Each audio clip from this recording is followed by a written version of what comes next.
대통령으로서의 직책을 성실히 수행할 것을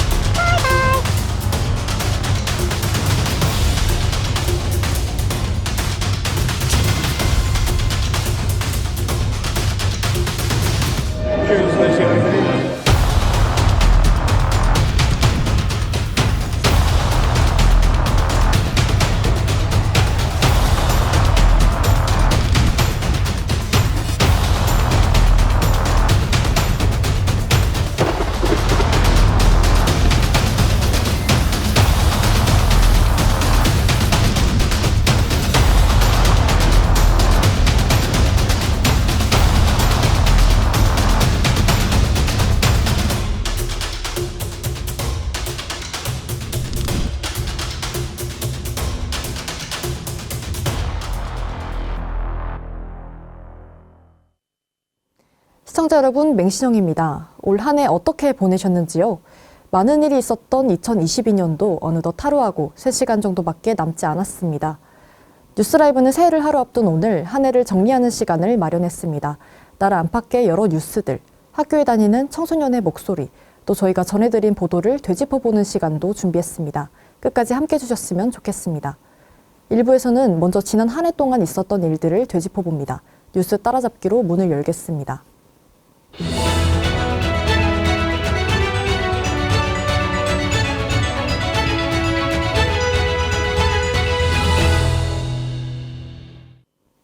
뉴스 따라잡기는 지난 2월까지 방송해드리고 연말을 맞아 오랜만에 진행하는데요. 눈치채신 분들도 있을 것 같은데 타이틀 영상이 약간 수정됐습니다. 대통령이 나오는 장면이죠. 올해 정치권에 수많은 변화가 있었던 만큼 정치 분야 뉴스부터 따라잡습니다. 먼저 곽하나 기자의 브리핑부터 들어보시겠습니다. 올해 정치권의 가장 큰 이슈, 두 번의 선거, 그리고 정권 교체였죠. 만 18세 청소년이 참여한 첫 선거인 지난 3월 대통령 선거를 통해 국민의힘 윤석열 후보가 당선되면서 5년 만에 정권 교체에 성공했습니다. 대선 2라운드라고 불리기도 했던 6월에 치러진 지방선거 때는 학생들에게 가장 밀접하게 영향을 끼치는 교육감 선거가 함께 치러지기도 했는데요. 윤석열 정부 출범 7개월, 초기에 여러 장관 후보자들이 낙마하면서 인사 능력을 지적받고 또 발언 논란 등에 휘말리면서 20%대 지지율을 기록해오다가 최근 여론조사에서는 40%대까지 지지율을 끌어올렸죠. 일단 우리 상황은 이런데 새 정부가 들어선 시기에 맞춰 북한은 험한 말들 그리고 도발을 이어가고 있습니다. 올해 정치 뉴스 이영관 기자가 스튜디오에서 정리해드립니다. 정치부 뉴스 이영관 기자에게 더 자세히 들어보겠습니다. 올해 우리나라의 선거가 2번 있었죠? 네, 올해 3월 달에는 제20대 대통령 선거가, 6월 달에는 제8회 전국 동시지방선거가 있었습니다. 대통령 선거는 말 그대로 우리나라를 이끌 대통령을 뽑는 선거이고, 전국 동시지방선거는 시장, 교육감, 도지사 등 각 지방자치단체장을 뽑는 선거입니다. 이번 대선은 투표 대상이 더 확대되었죠? 네, 이번에 실시된 제20대 대통령 선거는 새로 개정된 공직선거법에 따라 만 18세 이상 청소년도 투표를 행사할 수 있게 되었습니다. 이로써 이번 대선은 첫 번째로 청소년이 참여한 대선이 됐습니다. 대선으로 인해 알려진 후보들의 논란은 없었나요? 먼저 민주당 이재명 후보는 대표적으로 대장동 특혜 의혹을 들 수 있습니다. 대장동 특혜 의혹은 화천대유라는 한 회사에 거대한 이익을 몰아주어 뇌물로 사용했다는 의혹이며, 윤석열 당시 국민의힘 대선 후보는 배우자 김건희 여사의 허위 이력 기재 논란, 주가 조작 논란 등이 뒤를 따랐으며, 이 논란은 현재까지도 논쟁이 이어지고 있습니다. 각 후보들의 공약은 어땠나요?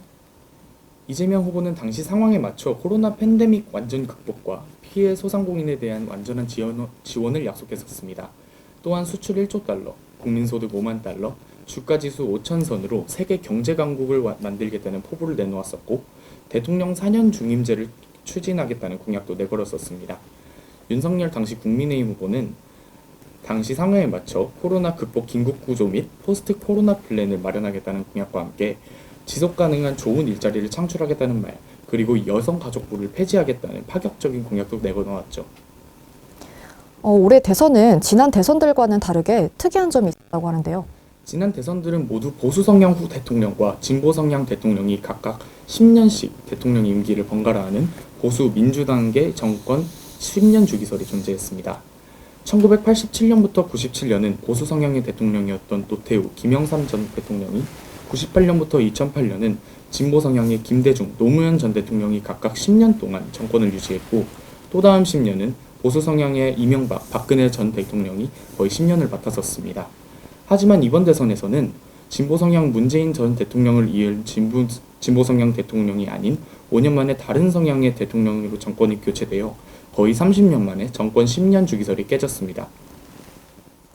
이번 지선에서 특이점은 따로 없었나요? 대선 이후 3개월 만에 치러진 지방선거도 공직선거법이 개정됨에 따라 대선과 마찬가지로 만 18세 이상 청소년들이 참여했습니다. 이로써 이번 지방선거는 만 18세 이상 청소년이 참여한 첫 번째 지방선거가 됐습니다. 또한 대선이 치러진 후 얼마 안 된 3개월 뒤 윤석열 대통령 취임 한 달 만에 치른 선거여서 대선의 연장전이 아니냐는 의견도 다수 나왔습니다. 그럼 이번 지선에서 변경된 점은 있었나요? 선거가 벌어지는 지역인 17곳 중 13곳에서 광역자치단체장이 교체되었습니다.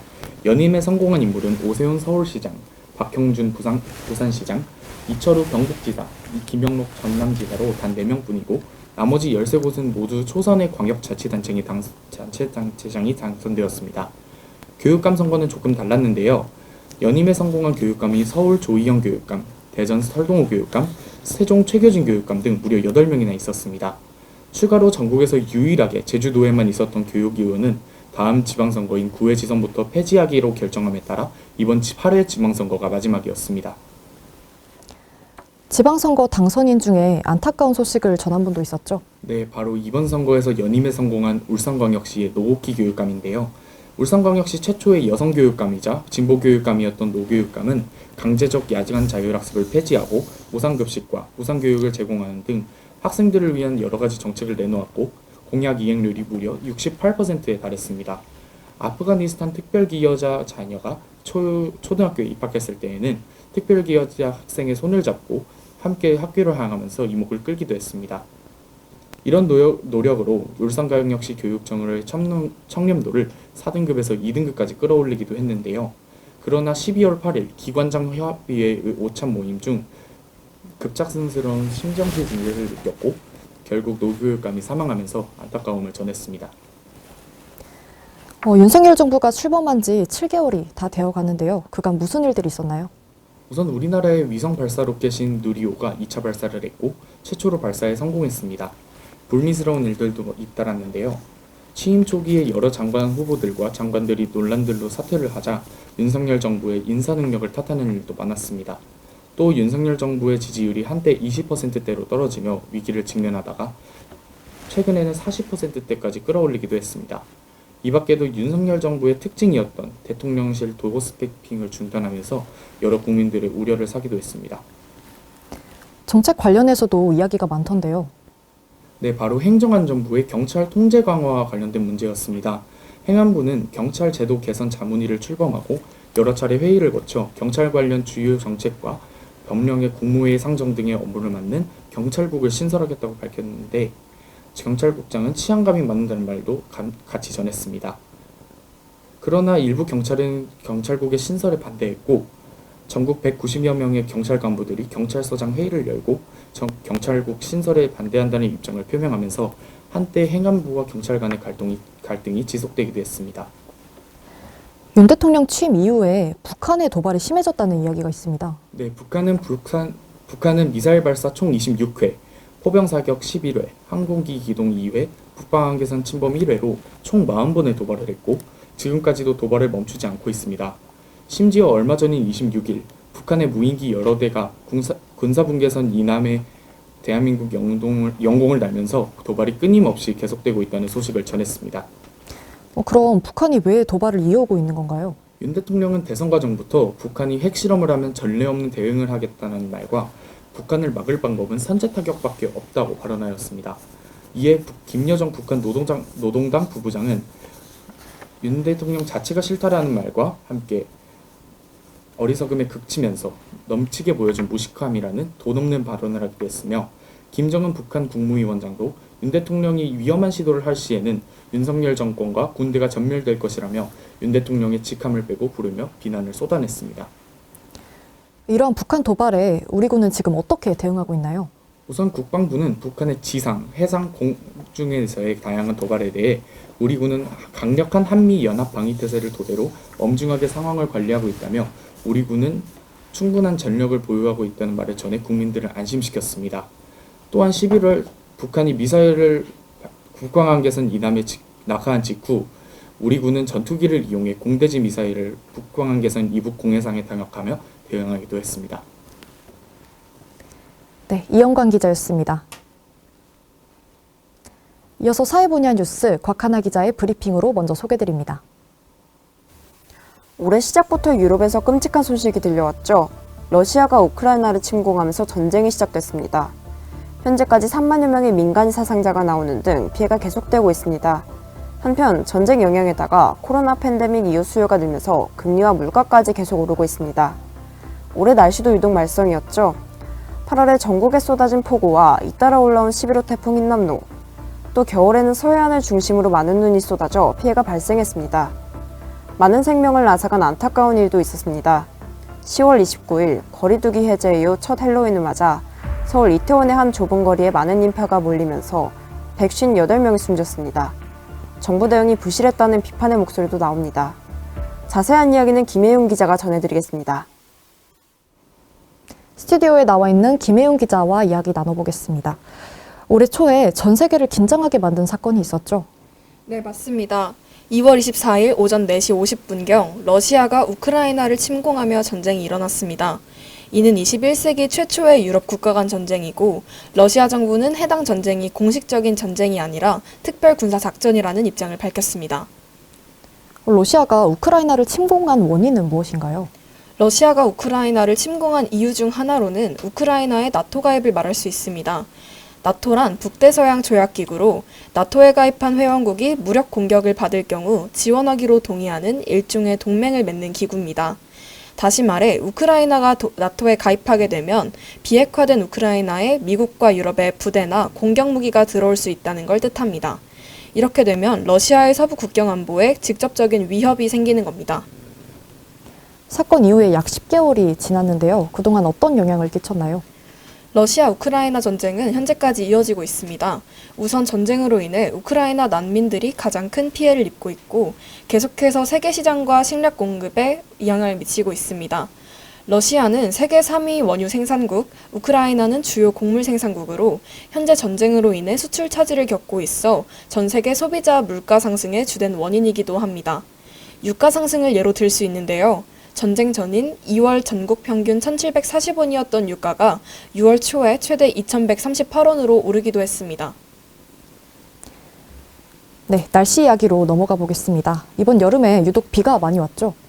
네, 지난 8월 서울과 경기 남부를 중심으로 집중호우가 있었습니다. 시간당 강우량이 141.5mm로 기상 관측을 시작한 이후 최대 폭우량을 기록했습니다. 서울 한강 이남 지역과 경기 남부 지역의 대부분의 하천이 범람하고 도로들이 침수되는 사태가 발생했습니다. 수도권뿐만 아니라 강원도에서도 폭우가 쏟아져 시민들이 실종되고 산사태 예보가 발령되는 등 많은 피해가 있었습니다. 비가 꺾인 뒤에는 태풍도 왔던 걸로 기억하는데요. 8월 28일 발생해 9월 6일에 소멸한 제11호 태풍 흰남노로 인해 당시 태풍 영향권에 있었던 부산과 경남, 울산 지역 유초중고는 지난 9월 5일과 6일 휴업, 원격 수업 또는 단축 수업을 했고 태풍 이후 피해를 입은 10개 시도 208개 학교가 교육부의 피해 현황을 접수했습니다. 초등학교 97곳, 중학교 45곳, 고등학교 43곳 등이 산사태와 교실 침수 등의 피해를 입었습니다. 학교들이 피해를 많이 입었습니다. 별도의 지원이 따로 있었나요? 교육부는 경북 포항 지역의 태풍 피해 규모가 큰 대흥중학교 등 학교 3곳에 재해대책 특별교부금 46억 9,300만 원을 지원하는 등 태풍으로 인해 피해 입은 학교들을 지원했습니다. 겨울에도 날씨가 좋지 못했죠. 네, 11월에 비해 12월이 기온이 급격히 낮아졌고 지난 23일에는 기록적인 폭설이 쏟아져 전국 2천여 곳 학교가 등하교 시간을 조정하거나 휴업을 결정했고 광주 전남 지역에 눈길 사고가 있기도 했습니다. 올해 헬로윈데이에는 안타까운 일이 있었습니다. 네, 10월 29일 밤 서울 용산구 이태원동 해밀턴 호텔 옆의 좁은 골목에서 헬로윈 축제를 즐기려는 수많은 인파가 몰리면서 압사 사고가 발생했습니다. 사망자는 158명으로 국내 압사 사고 중 가장 많은 사망자가 발생한 사고입니다. 사망자 중 대부분은 20, 30대이고 중고등학생도 있는 것으로 밝혀져 안타까움을 샀습니다. 사고 발생 이후로 경찰관과 소방관 등이 교통 확보를 위해 귀가를 요청했음에도 불구하고 일부 사람들이 아랑곳하지 않고 인근 술집에서 술을 마시고 축제를 즐기는 모습 또한 논란이 되기도 했습니다. 사고 이후 정부는 어떻게 대처를 했나요? 우선 국가 애도기간을 실시했습니다. 국가 애도기간은 사회에서 존경받는 사람이 사망했거나 많은 희생자를 낸 사고 등이 발생했을 때 국가적으로 이를 애도하고 추모하기 위해 지정되는 기간을 말합니다. 이태원 압사 사고 후 일주일간 실시되었는데요. 이전에는 2010년 이명박 정부가 천안함 피격 사건 후 5일간 애도 기간을 선포한 사례가 있습니다. 또 사고가 발생한 용산구를 특별 재난지역으로 선포하고 지원이 필요한 피해자 및 유가족들에게 치료비, 장례비를 지원했습니다. 이번 달 16일에는 참사 49제를 맞아 서울 조계사에서 추모 위령제 및 참사 현장 인근에서 유가족협의회와 시민대책회의 주관으로 시민 추모제가 열렸습니다. 관리와 책임에 대한 이야기도 계속 나오던데요. 참사 4시간 전부터 압사가 우려된다는 신고가 있었음에도 경찰의 대책이 부실했다는 사실이 밝혀져 윤희근 경찰청장은 경찰의 부실한 대처를 시인하며 대국민 사과를 했습니다. 또 이태원 참사 부실 대응 의혹을 받는 박희영 서울 용산구청장이 지난 26일 구속됐습니다. 특별수사본부는 조만간 용산소방서장 등 다른 피기관의 피의자에 대한 구속영장을 추가로 신청할 전망이라고 밝혔습니다. 네, 김혜윤 기자였습니다. 마지막으로 문화 분야 뉴스 곽하나 기자의 브리핑으로 마무리하겠습니다. 뉴스 따라잡기 마지막으로 문학의 소식 짚어봅니다. 올해 5월 거리두기가 해제된 이후 코로나로 인해 미뤄졌던 영화들이 개봉하면서 극장에는 관객의 발길이 끊이지 않았습니다. 영화 범죄도시2는 관객 수 1,200만 명대를 기록하며 코로나19 팬데믹 이후 처음으로 1,000만 관객을 돌파한 한국 영화가 됐습니다. 제75회 칸 국제영화제에서는 우리 영화인이 2개의 트로피를 거머쥐며 한국 영화계가 더욱 부상했음을 실감하게 했습니다. 박찬욱 감독이 영화 헤어질 결심으로 감독상을 수상하며 영화 올드보이, 박쥐에 이어 칸 영화제에서 3번째 상을 받았습니다. 우리가 이 역병을 이겨낼 희망과 힘을 가진 것처럼 우리 영화도, 우리 영화인들도 영화관을 지키면서 영화를 영원히 지켜내리라고 믿는다고 소감을 밝혔죠. 배우 송강호는 영화 브로커로 세계 3대 영화제에서 우리나라 남자 배우 최초 나무주연상을 수상했습니다. 올해 국제 스포츠 경기도 2차례 열렸죠. 코로나19 팬데믹 이후 2번째 올림픽으로 지난 겨울 중국 베이징에서 제24회 동계올림픽이 개최됐습니다. 제한된 티켓 판매에 올림픽 사상 2번째 무관중 경기로 치러졌는데요. 우리 대표팀은 쇼트트랙에서 2개의 금메달과 3개의 은메달, 스피드 스케이팅에서 2개의 은메달과 2개의 동메달로 총 9개의 메달을 받으며 14위를 기록했습니다. 또 겨울에는 카타르에서 제22회 월드컵이 개최됐습니다. 거리두기 해제 이후 첫 국제 경기로 식당과 거리에서 함께 응원하는 모습을 볼 수 있었습니다. 우리나라는 최종 예선 A조 2위로 본선에 진출했습니다. 1승 1무 1패인 상황에 선수들의 기적적인 경기로 9%의 확률을 뚫고 12년 만에 16강에 진출했습니다.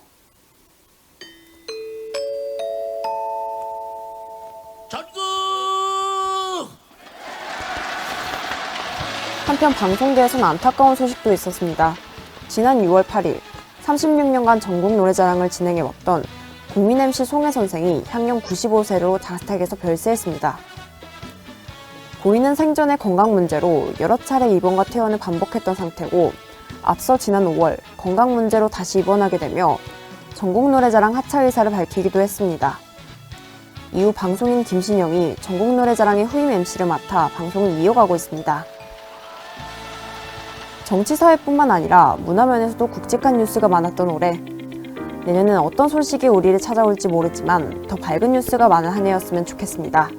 지금까지 뉴스 따라잡기였습니다.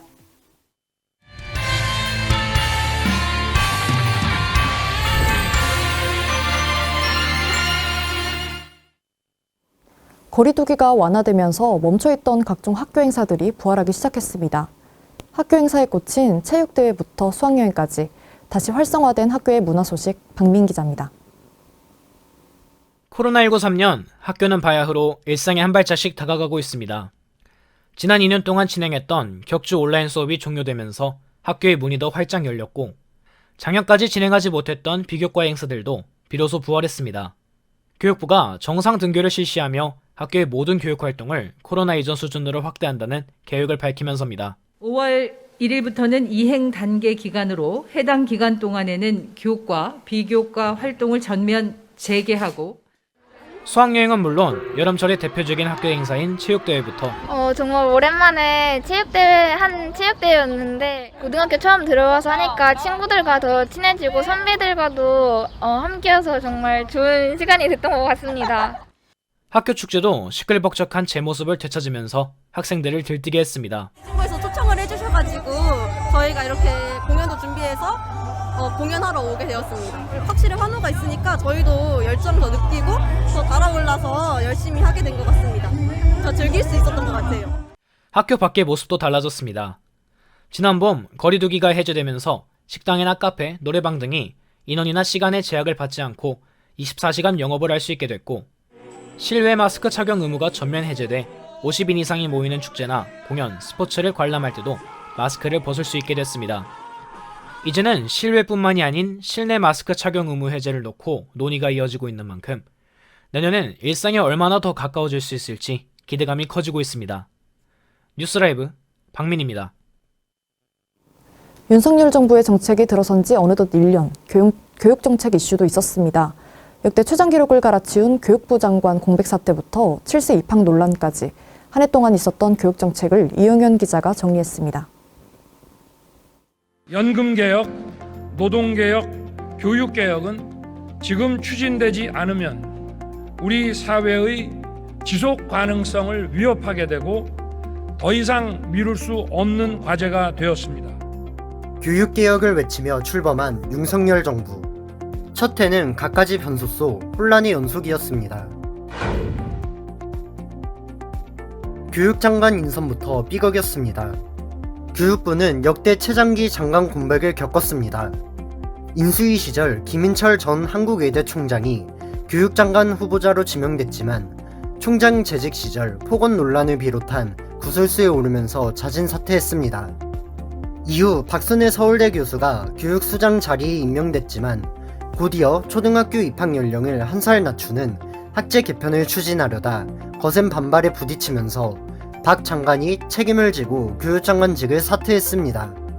석 달여가 지난 뒤 이명박 정부 시절 교과부 장관을 지낸 이주호 장관이 임명되면서 역대 최장 기록을 갈아치운 교육장관 공백 사태는 마무리됐습니다.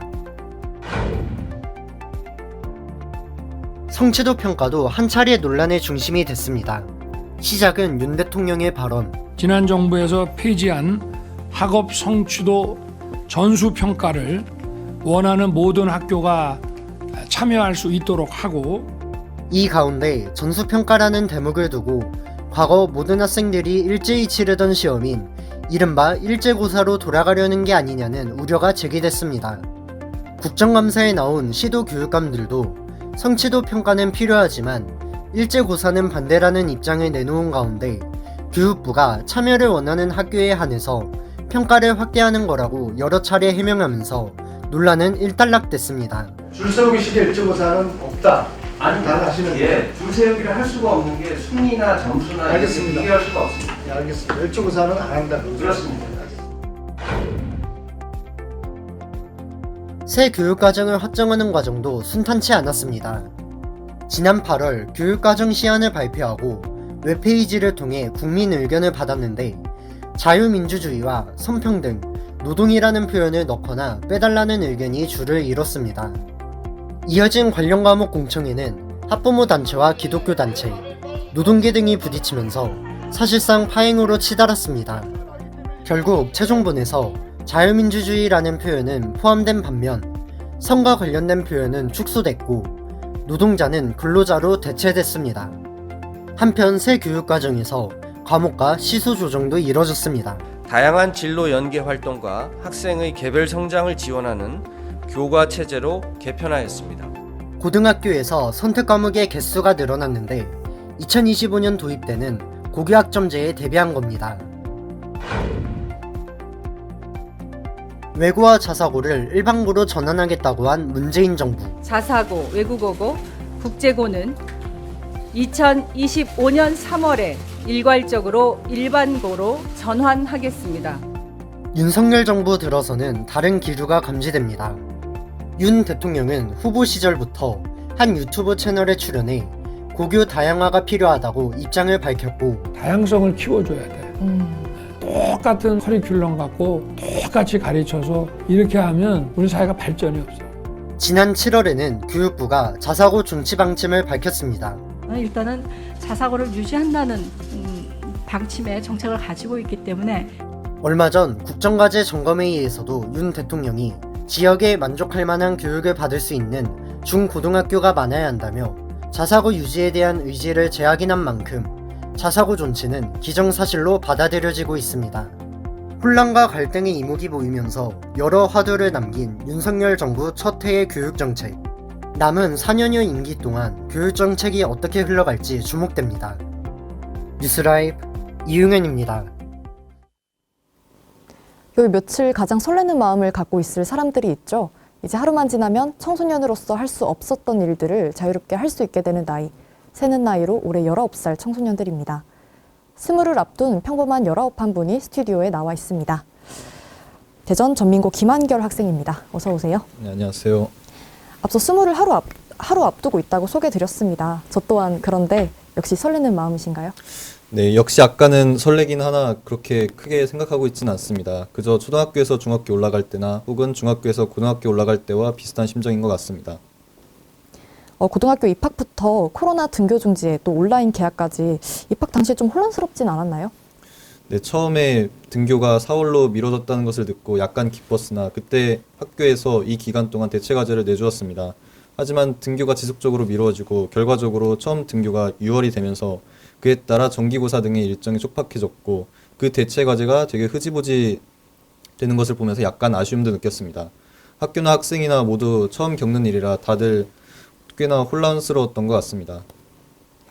온라인 수업과 격주 등교 등으로 인해서 수업과 교내 활동 시간이 대폭 줄었는데 성적과 생기부 걱정은 없었나요? 네, 사실 저뿐이 아니라 모두가 다 같이 겪는 일이기 때문에 그렇게 큰 걱정은 하지 않았습니다. 오히려 학교에 나가지 않고 그렇게 온라인 수업 등으로 전환되어 시간이 약간 남게 되었는데 그 남는 시간 동안 학교에서 할 수 없었던 다양한 일들을 할 수 있게 되는 새로운 기회라고 생각해서 오히려 좋게 생각했습니다. 그리고 수학여행과 체육대회, 축제 같은 행사에 대한 기대도 많이 저물었을 것 같은데요. 네, 솔직히 원래도 학교 생활에 대한 기대는 딱히 없었으나 코로나로 인해 모든 행사가 취소되고 정말 계속 똑같은 나날만이 이어지는 것을 보면서 오히려 그 반대급부로 새로운 기대가 약간은 생겼던 것 같습니다. 하지만 정말로 아무것도 하지 않는 것을 보면서 2학년 때는 그냥 전부 다 포기하고 아무런 기대도 하지 않았습니다. 그럼 대체되어서 열렸던 행사들은 어떻게 진행이 됐나요? 네, 각 학년 마지막에 이제 축제라는 이름의 간소한 부스 체험이 있었고 3학년 1학기 때에는 체육대회라는 이름의 또 다른 행사가 있긴 했습니다. 각 학년의 축제는 부스 체험 이후에 이제 모두 한 곳에 모아놓고 원하는 학생들이 이제 자신의 장기 자랑을 하는 형식으로 치루어졌었고 체육대회 같은 경우에는 말만 체육대회였지 사실상 반별로 모여서 여러 가지 부스 체험을 하는 형식으로 조촐하게 이루어졌습니다. 네, 앞서 선배들은 주로 비대면이나 소규모 졸업식으로 진행이 됐는데 이번 졸업식은 어떻게 이루어질 계획인지 나온 게 있나요? 네, 딱히 겨울방학까지 큰 언급이 없었기 때문에 아마 졸업식은 이번에는 정상적으로 치루어질 것으로 예상이 됩니다. 코로나와 함께한 세 번째 수능을 치렀습니다. 혹시 수능 보셨나요? 네. 수능 어땠습니까? 솔직히 이번에는 시간이 많이 지나고 했으니 규제가 어느 정도 풀어질 것이라고 처음엔 예상을 했습니다. 그런데 규제가 아직도 많은 모습에 약간 놀랐습니다. 마스크를 쓰는 것까지는 예상을 했으나 점심시간 때 종이 칸막이를 나누어 주면서 이렇게 다 따로 식사를 치르는 것은 약간 예상하지 못했고 솔직히 조금 놀랐습니다. 약간 불편하긴 했지만 그래도 모두 같은 상황에서 본다는 생각을 해서 크게 동요하진 않고 수능을 치렀습니다. 네, 초중고 도합 12년 학교를 다니면서 많은 사건들이 있었을 텐데 그중에 가장 기억에 남는 일은 무엇이었나요? 네, 정확하게 기억에 남는 것은 아니지만 고등학교 2학년 겨울방학 때 저를 포함한 몇 명의 친구와 함께 같이 로봇 대회를 준비하고 나간 적이 있습니다. 방학 중간에 일주일에 2번 정도씩 계속 모이면서 약 2달 정도 준비를 하고 나갔는데 좋은 결과를 거두지는 못했지만 그래도 뜻깊은 경험이 되었습니다. 요즘 MZ세대라는 말이 되게 유행이잖아요. 유독 MZ세대 특징, MZ세대라면 꼭 해야 하는 등의 말이 자주 쓰이고 있습니다. 이거에 대해서는 어떻게 생각하시나요? 솔직히 MZ세대라는 말 자체에 대해서는 별로 탐탁지 않게 생각을 하고 있습니다. 애초에 MZ세대라는 말 자체가 MZ세대가 아닌 우리가 흔히 기성세대라 부르는 분들 중에서 젊은 애들이나 그들의 문화에 따라가지 못하는 사람들이 만들어낸 일종의 방어기제라고 생각하기 때문입니다. 간단하게 말해서 요즘 애들이라는 단어의 대체어라고 생각을 하는 것이죠. 결국 그 요즘 애들에 대한 이해도 없고 이해하지도 못하고 이해하려고도 하지 않는 태도에서 만들어진 말이라고 생각을 합니다. 단지 이런 말이 여러 매체를 통해서 지속적으로 나오고 반강제로 유행을 하게 되어서 그 말에 약간의 살이 붙은 것이라고 생각을 합니다. 이런 식의 태도는 비단 세대뿐만 아니라 다른 곳에도 적용이 되는데요. 그래서 MZ세대의 특징, MZ세대가 해야 하는 것이라는 말은 예를 들면 남자는 이래야 한다, 여자는 이래야 한다는 말과 맥락을 같이 한다고 생각을 합니다. 모두가 알다시피 그런 말이 있다고 해서 모든 남자나 모든 여자가 그렇진 않죠. 결국 이것도 그것과 마찬가지인 것입니다. 여기서 하고 싶은 말은 너무 그런 말에 휘둘리지 않았으면 좋겠다는 것입니다. 그 MZ세대라는 말은 진짜로 그 세대가 만들어낸 자신들의 정체성이 아닌 BMZ세대가 만들어낸 가상의 정체성이므로 이를 본인과 비교하면서 왜 나는 저렇지 않나 혹은 저런 식으로 바뀌어야겠다는 그런 생각을 하지 않았으면 좋겠습니다. 네, 성인이 되는 마음가짐과 코로나에 시달린 학교생활 그리고 그간의 수많은 사건 사고들까지 얘기 나눠봤습니다. 마지막으로 졸업 축하드리면서 인터뷰 마무리하겠습니다. 감사합니다. 감사합니다. 2022 청소년 뉴스라이브 연말정산 1부 순서는 여기서 마무리합니다. 이어지는 2부에서 지난 한 해 동안의 저희 뉴스라이브를 되돌아보는 걸로 이어가겠습니다. 저는 잠시 후에 뵙겠습니다.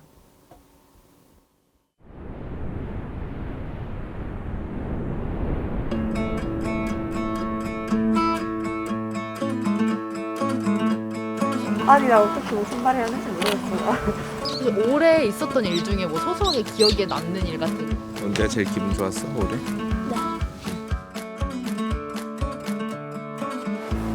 저는 이탈리아에서 왔고요. 고려대학교 다니고 있고 그리고 다행히 친구들 좀 사귈 수 있어서 추억을 많이 만들 것 같아요. 최근에 고연전 3년 만에 다시 했으니까 뭔가 코드는 승리 했으니까 기분이 많이 좋았고 5학년이 돼보니까 학교에서 재미없다.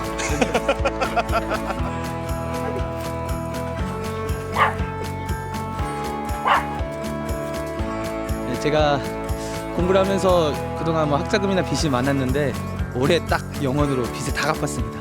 그래서 올해부터는 이제 돈을 모을 수 있는 시기가 됐어요. 그래서 올해는 좀 그런 의미가 좀 있어서 저에게는 좀 뜻깊은 한 해이기도 합니다.